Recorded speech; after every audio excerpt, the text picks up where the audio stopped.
अगर आपको social media में कनेक्ट होना है मेरे साथ, तो आप इंस्टाग्राम पे ये यूपीएससी राजेश विद राहुल पे आप फॉलो अप कर सकते हो, जिसका लिंक डिस्क्रिप्शन पे है। अगेन टेलीग्राम का भी लिंक डिस्क्रिप्शन पे है। आप सीधा लिंक से कनेक्ट हो जाओगे और आपको अपडेट्स आती रहेंगी। मॉनेटरी पॉलिसी की बात करूँ तो पहला है एसेट रिकंस्ट्रक्शन कंपनी। तो यहाँ पे यूनियन बजट्स ने जो प्रपोज करा है नया एआरसी बैड बैंक, वो कंसोलिडेट करता है over the bad loans. Proposal क्या है एआरसी का, एसेट रिकंस्ट्रक्शन कंपनी का, कि जो बैड बैंक है वो प्रपोज करा है कि जो बजट में वो कुछ बैंक ऐसे सेटअप करेंगे जो स्टेट ओन्ड होंगे और प्राइवेट सेक्टर ओन्ड जो बैंक्स हैं वहाँ पे इक्विटी नहीं होगी, इक्विटी कंट्रीब्यूशन नहीं होगा गवर्नमेंट की तरफ से। हाउएवर गवर्नमेंट प्रोवाइड कर सकती है सॉवरेन गारंटी जो कि मीट करे रेगुलेटरी रिक्वायरमेंट। इसके अलावा यहाँ पे एक एसेट मैनेजमेंट कंपनी होगी जो मैनेज करेंगी और सेल करेगी बैड एसेट को। एएमसी जो है मैनेज करेगी फंड्स जो इंडिविजुअल और कंपनीज के लिए होंगे, और ये वेल टाइम्ड इन्वेस्टमेंट रहेगा और डिसीजन जो होगा वो on the behalf of client के लिए जाएगा ताकि फाइनेंस में और पोर्टफोलियो में ग्रोथ आए। तो यहाँ पे ये रिजॉल्व करता है स्ट्रेस एसेट को जो कि 2 से 2.5 लाख करोड़ तक का है, और जो रिमेन अनसॉल्व्ड है वो 70 लार्ज अकाउंट्स होंगे। जो बैंक है उनको 15% का कैश मिलेगा, 85% सिक्योरिटी रिसिप्ट मिलेगी अगेंस्ट द बैड डेप्थ जो कि सोल्ड आउट होंगे एआरसी को। जो स्ट्रक्चर होगा वो रिड्यूस करेंगे load of stress asset balance sheet पे, और वो रिजॉल्व करेंगे बैड डेप्थ्स को मार्केट लेड वे में। लोन एडवांस जो दिए जाते हैं बैंक्स और एफआई के द्वारा, इसको हम समझ लेते हैं। तो एसेट रिकंस्ट्रक्शन कंपनी जो होती है आपकी, यहाँ पे जो बैड लोन्स है या बैड बैंक है, special type of financial institution है जो बाय करते हैं डेप्टर्स का, बैंक्स का। वो सिंपल है कि मान लो अगर कोई बैंक है वहाँ पे बहुत लोन ले रखा है और वो लोन रिपे नहीं कर पा रहे, तो वो बैड लोन में आ जाता है और वहाँ पे रोल आता है एआरसी का जो कि बाय करता है कुछ चीज़ें। म्यूचुअल अग्रीमेंट वैल्यू होती है यहाँ पे, और रिकवर होती है यहाँ पे डेप्स और एसोसिएट सिक्योरिटी। तो ये बड़ा इंपॉर्टेंट काम करती है। बैड बैंक का मतलब वही है जो प्रॉफिट है ऑपरेशन में वो मैनेज होता है कि जब वो सेल आउट करते हैं लोन हायर रेट पे देन जो पेड है from the commercial bank. Narasimha committee 1991 ने इसको पहला सेटअप करा था सेंट्रल की एसेट रिकंस्ट्रक्शन फंड, ताकि वो फैसिलिटेट करे आपका इम्प्रूव करे बैलेंस शीट। कैसे? नॉन परफॉर्मिंग लोन्स को हटा के।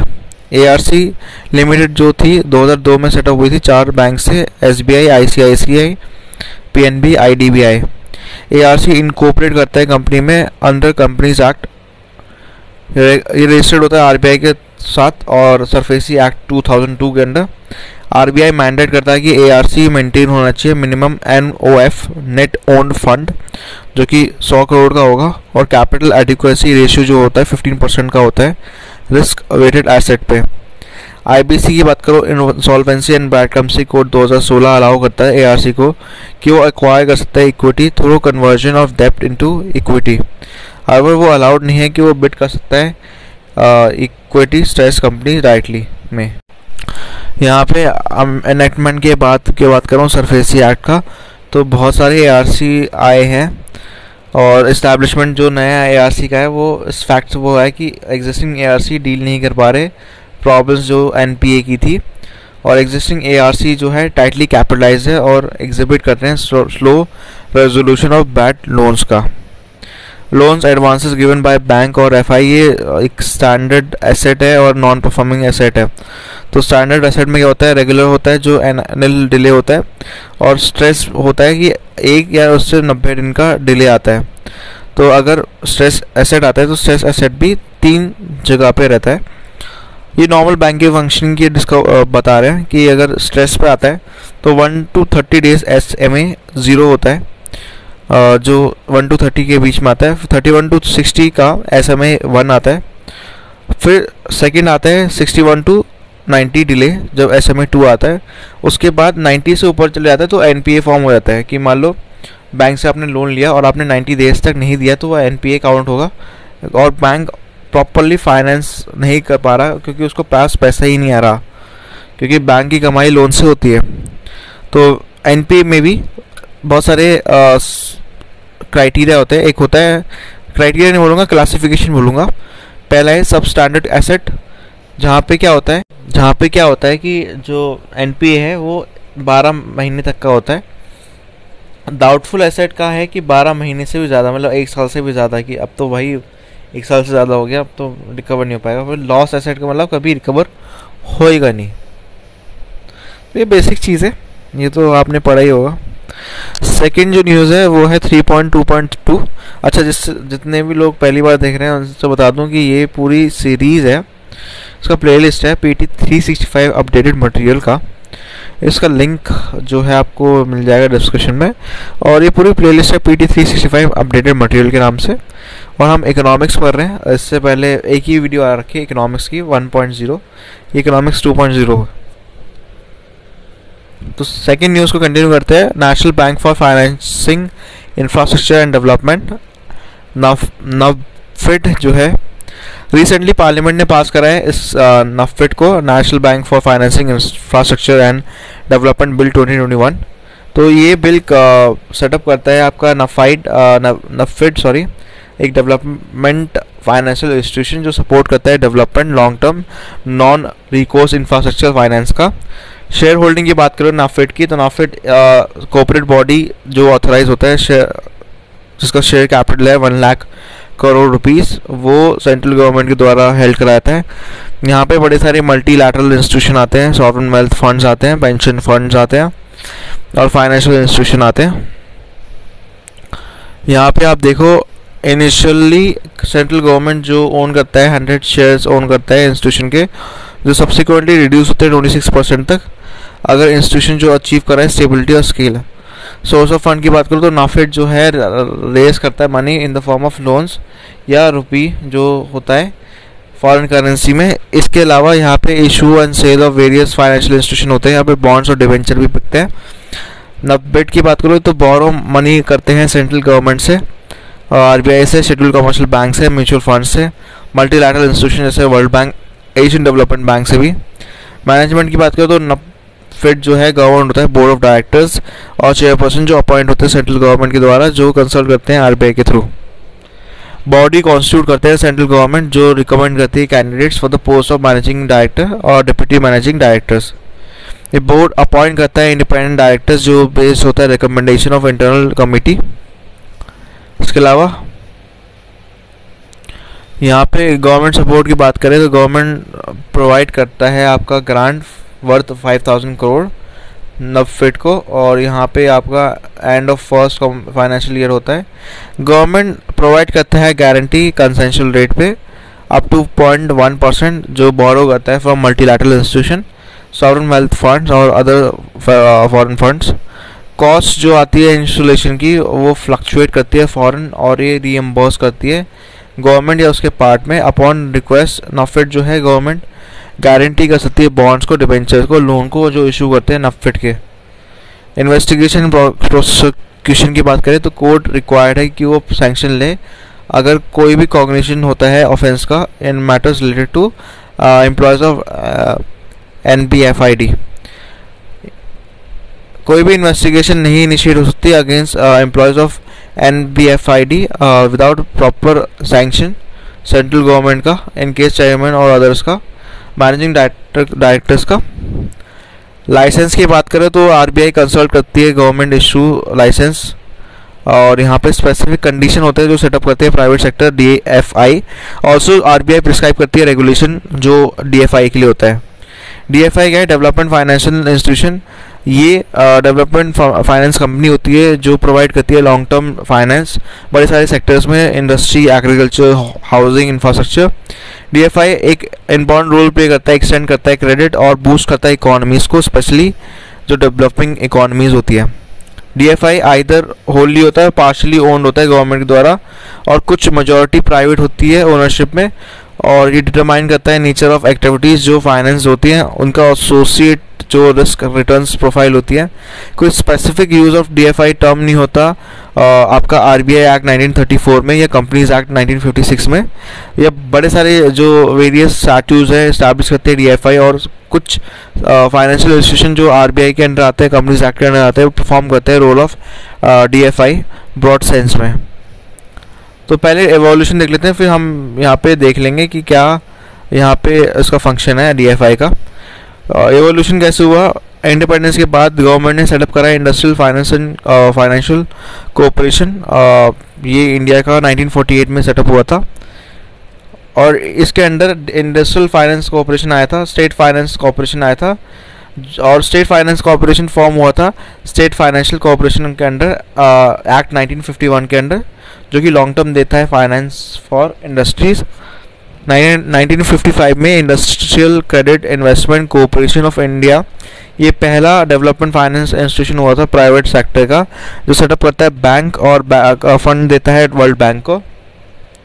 लेटर रिफाइंस जो कॉर्पोरेशन को होती है इंडस्ट्री की, 1958 में agriculture refinance corporation, rural electrification corporation limited और HUDCO इस्टेब्लिश हुआ था।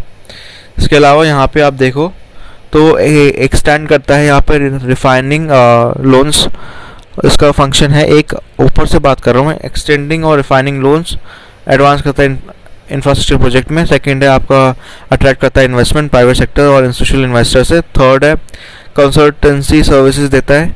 फोर्थ है फैसिलिटेट करता है नेगोशिएशन गवर्नमेंट अथॉरिटीज़ को जो डिस्प्यूट रेजोल्यूशन के होते हैं इंफ्रास्ट्रक्चर फाइनेंस के फील्ड में। लास्ट है ऑर्गेनाइज करती है, फैसिलिटेट करती है फॉरेन पार्टिसिपेशन इंफ्रास्ट्रक्चर प्रोजेक्ट में। इसके अलावा हम बढ़ रहे हैं कि डीएफआई डिफरेंट कैसा है बैंक से। डेफिनेशन की बात करें कमर्शियल बैंक की, तो बैंक्स प्रोवाइड करते हैं सर्विसेज इंडिविजुअल को और इंडस्ट्रीज़ को। डीएफआई मल्टीपर्पज़ फाइनेंशियल इंस्टीट्यूशन होते हैं, इसका ब्रॉड डेवलपमेंट एजेंडा होता है। सेटअप की बात करें कमर्शियल बैंक बैंकिंग कंपनीज और कंपनीज एक्ट के अंडर होता है, जबकि ये डीएफआई जो होते हैं इंडस्ट्रियल फाइनेंशियल कोऑपरेशन एक्ट के अंडर होते हैं। ठीक है। फंड्स की बात करें तो फंड जो कमर्शियल बैंक रेज करता है वो इन्वेस्टमेंट और डिपॉजिट के थ्रू करता है, जो डिपॉजिटर डिपॉजिट करते हैं। डीएफआई बोरो करता है और ग्रांट्स को एक्वायर करता है, जो कैसे करता है, सेल करके सिक्योरिटीज़ को। लोन प्रोवाइडेड, यहाँ पे लोन शॉर्ट टर्म के होते हैं और मीडियम टर्म लोन्स होते हैं, पर डेवलपमेंट फाइनेंशियल बैंक का बड़े टर्म लॉन्ग टर्म का होता है और मीडियम टर्म का होता है। क्लाइंट्स की बात करो तो यहाँ पे कमर्शियल बैंक पे इंडिविजुअल आते हैं और बिजनेस एंटिटीज़ आती हैं, जबकि डीएफआई में बड़े आते हैं, कॉर्पोरेट्स और गवर्नमेंट आते हैं। रेगुलेटरी रिव्यू अथॉरिटी 2.0, ये इंपॉर्टेंट न्यूज़ है। आरबीआई ने अनाउंस करा है कि वो सेटअप करेगी रेगुलेटरी रिव्यू अथॉरिटी RRA 2.0, ताकि वो रिव्यू करे रेगुलेशन इंटरनली और कंसल्टेशन करे स्टेक होल्डर्स के साथ। RRA के बारे में समझ लेते हैं क्या है। रेगुलेटरी रिव्यू अथॉरिटी जो है आरबीआई, आपको पता ही है फंक्शन उसका रेगुलेटर और सुपरवाइज़र का भी है, फाइनेंशियल सिस्टम का एज वेल एज जो पेमेंट और सेटलमेंट सिस्टम का होता है। इसी का पार्ट आरबीआई प्रिस्क्राइब करता है कुछ ब्रॉड पैरामीटर्स बैंकिंग ऑपरेशन के, जो कंट्री के अंडर होती है। RRA इंपॉर्टेंट रोल प्ले करता है। यहाँ पे 1999 में आया था RRA, जो कि 1 साल की पीरियड के लिए हुआ था, और ये स्ट्रीमलाइन करता है प्रोसीजर ताकि वो इंक्रीज़ करे इफेक्टिवनेस, सिंप्लीफाई करे रेगुलेशन। ये एक हेल्प देता है इशुएंस ऑफ मास्टर सर्कुलेशन और रिड्यूस करता है रिपोर्टिंग बर्डन रेगुलेटेड एंटिटीज़ पे। सेकंड, RRA जो आया था वो deputy governor M Rajeshwar Rao के अंडर आया था, जो कि सेकंड रेगुलेटरी रिव्यू अथॉरिटी के आपके एक साल के लिए है, फ्रॉम मई 2021, तो इस साल का ही आई है। ये फोकस करता है streamlining regulatory and supervisory instrument और रिड्यूस करता है बर्डन रेगुलेटेड एंटिटीज़ पे, कैसे सिंप्लीफाई करता है प्रोसीजर को। और इसके अलावा यहाँ पे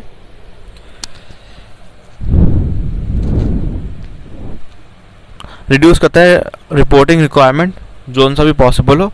आरआरए इंगेज करता है रेगुलेटरी एंटिटीज़ और स्टेक होल्डर्स के साथ इंटरनली और एक्सटर्नली भी।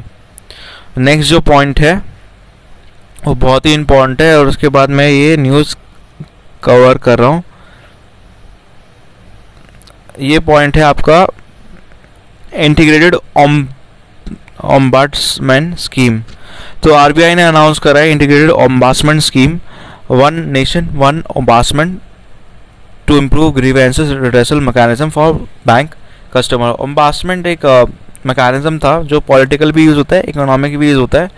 पॉलिटिकल में लोकपाल जो है, जिसका आइडिया आया था, जो सबसे पहले आया था, इसी से ओरिजिनेट हुआ था, ओम्बड्समैन से। तो अभी इकोनॉमिक्स में पढ़ लेते हैं कैसे सेंस में यूज़ करा है। तो क्या होगा, यहाँ पे करंटली 3 सेपरेट ओम्बड्समैन होंगे, बैंक्स के लिए, एनबीएफसीज के लिए और पीपीआई के लिए। ठीक है, non bank prepaid payment issuers, जो वॉलेट्स होते हैं पेटीएम टाइप के। आरबीआई ऑपरेट करेगा 22 ओम्बड्समैन ऑफिसर्स को, जो लोकेट होंगे इंडिया में। और यहाँ पे आरबीआई डिसाइड करेगा कि वो इंटीग्रेट करे तीनों ओम्बड्समैन को, और क्या यहाँ पे एक सेंट्रलाइज प्रोसेसिंग होनी चाहिए ग्रीवेंसेस की, one nation one ombudsman approach.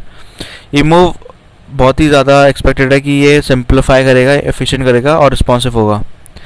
इसके अलावा बैंक ओम्बड्समैन जो है यहाँ पे एक क्वासी जुडिशियल अथॉरिटी है, जहाँ पे एक ऑल्टरनेटिव डिस्प्यूट रिड्रेसल मैकेनिज्म है जो रिजॉल्व करता है डिस्प्यूट बैंक्स और कस्टमर्स के बीच में।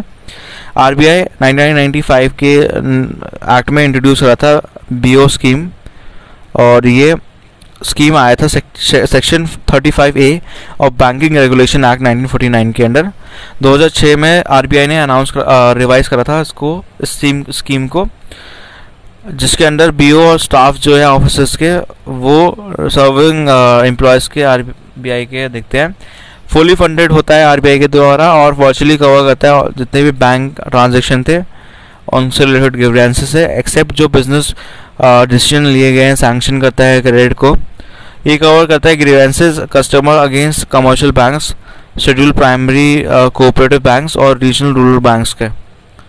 कोई भी कंप्लेंट जो फाइल होती है बिफोर बीओ, वो अगर बैंक को रिजेक्ट करनी है तो वो रिजेक्ट कर सकता है कंप्लेंट, या सेटिस्फाई रिप्लाई दे सकता है अगर रिसीव नहीं होती बैंक के under with in the 1 month, जो भी कंसर्न है।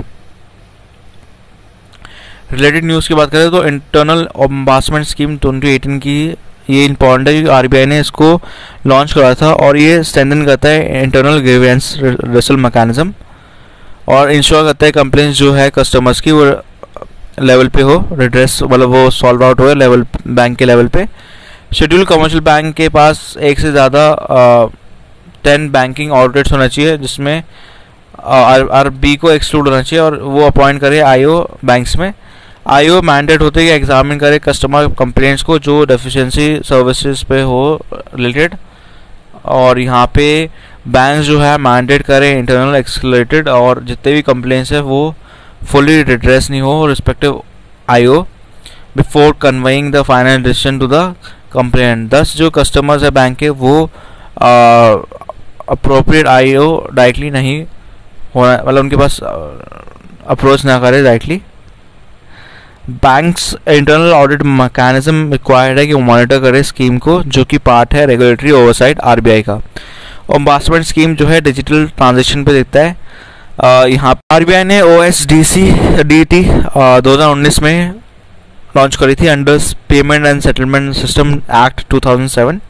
प्रोवाइड करता है कॉस्ट फ्री और एक्सपीडियस कंप्लेंट रिड्रेसल मैकेनिज्म जो रिलेट होता है डेफिशिएंसी कस्टमर सर्विसेज पे, जैसे डिजिटल ट्रांजेक्शन आते हैं वो कंडक्ट होती है नॉन बैंक एंटिटीज़ में, जैसे मोबाइल वॉलेट्स हो गया, टेक एनेबल्ड पेमेंट हो गया, जो यूपीआई को यूज़ करते हैं, रेगुलेट होते हैं आरबीआई के थ्रू। ओम्बड्समैन जो डिजिटल ट्रांजेक्शन के लिए होते हैं वो सीनियर ऑफिसर अपॉइंट करता है आरबीआई के थ्रू, जो कि अपॉइंट होते हैं for a period not exceeding 3 साल का। इसके अलावा आरबीआई ने स्टेट करा है कि वो जो टेन्योर है प्राइवेट बैंक चीफ का वो हैंड हो 15 ईयर्स तक।